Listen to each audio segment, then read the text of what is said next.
அண்மைச் செய்தி. கேரளாவில் தென்மேற்கு பருவமழை துவங்கியிருக்கிறது. வானிலை ஆய்வு மையம் தகவல் தெரிவித்திருக்கிறது. தற்பொழுதைய அண்மைச் செய்தியாக நாம் பார்த்துக் கொண்டிருக்கிறோம். கேரளா மற்றும் தமிழகத்தின் சில பகுதிகளில் தென்மேற்கு பருவமழை துவங்கியிருப்பதாக வானிலை ஆய்வு மையம் தகவல் தெரிவித்திருக்கிறது. தற்பொழுது கிடைத்த அண்மைச் செய்தியாக நாம் பார்த்துக் கொண்டிருக்கிறோம். ஏற்கனவே ஜூன் 4ஆம் தேதி தென்மேற்கு பருவமழை தொடங்குவதற்கான வாய்ப்பு இருப்பதாக வானிலை ஆய்வு மையம் தகவல் தெரிவித்திருந்தது. அந்த வகையில் தற்பொழுது கேரளா மற்றும் தமிழகத்தின் ஒரு சில பகுதிகளில் தென்மேற்கு பருவமழை துவங்கியிருப்பதாக வானிலை ஆய்வு மையம் உறுதி செய்திருக்கிறது. தற்பொழுது கிடைத்த அண்மைச் செய்தியாக நாம் பார்த்துக் கொண்டிருக்கிறோம். கேரளா மற்றும் தமிழகத்தின் சில பகுதிகளில் தென்மேற்கு பருவமழை துவங்கியிருப்பதாக வானிலை ஆய்வு மையம் தகவல் தெரிவித்திருக்கிறது. அண்மைச் செய்தியாக நாம் பார்த்துக் கொண்டிருக்கிறோம். வழக்கமாக ஜூன் 1ஆம் தேதி தென்மேற்கு பருவமழை தொடங்கும் நிலையில் தாமதமாக 3ஆம் தேதி தொடங்கியிருக்கிறது. அண்மைச் செய்தியாக நாம் பார்த்துக் கொண்டிருக்கிறோம்.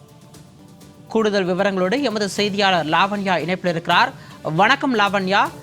கேரளாவில் தென்மேற்கு பருவமழை துவங்கிய நிலையில் தமிழகத்திலும் ஒரு சில பகுதிகளில் பருவமழை தொடங்கியிருப்பதாக வானிலை ஆய்வு மையம் தெரிவித்திருக்கிறது. தொடர்பான விரிவான விவரம். வணக்கம்.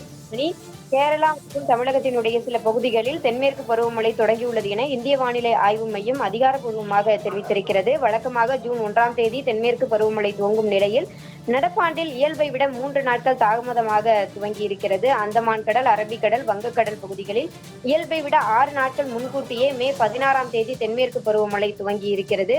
கேரளாவில் இன்று துவங்கிய தென்மேற்கு பருவமழை நாடு முழுவதிலும் ஜூலை முதல் வாரத்தில் முழுமையாக பரவக்கூடும் என தெரிவிக்கப்பட்டிருக்கிறது. இந்தியாவில் ஜூன் மாதம் முதல் செப்டம்பர் மாதம் வரையில் தென்மேற்கு பருவமழை காலமாக இருக்கிறது. நாட்டினுடைய 80% மழைப்பொழிவு தென்மேற்கு பருவமழை காலத்தில் கிடைக்கிறது என்பது குறிப்பிடத்தக்க ஒன்றாக பார்க்கப்படுகிறது. தென்மேற்கு பருவமழை தொடங்கிய நிலையில் நாடு முழுவதும் படிப்படியாக கோடை வெப்பத்தினுடைய தாக்கம் குறையக்கூடும் என எதிர்பார்க்கப்படுகிறது. நடப்பாண்டில் எல்னினோ காரணமாக தென்மேற்கு பருவமழை இயல்பை விட குறைவாக பதிவாகும் வாய்ப்பு உள்ளது என இந்திய வானிலை ஆய்வு மையம் கணித்திருக்கிறது. சிராமணி, அண்மை தகவலோடு இணைப்பில் வந்தமைக்கு நன்றி லாவண்யா.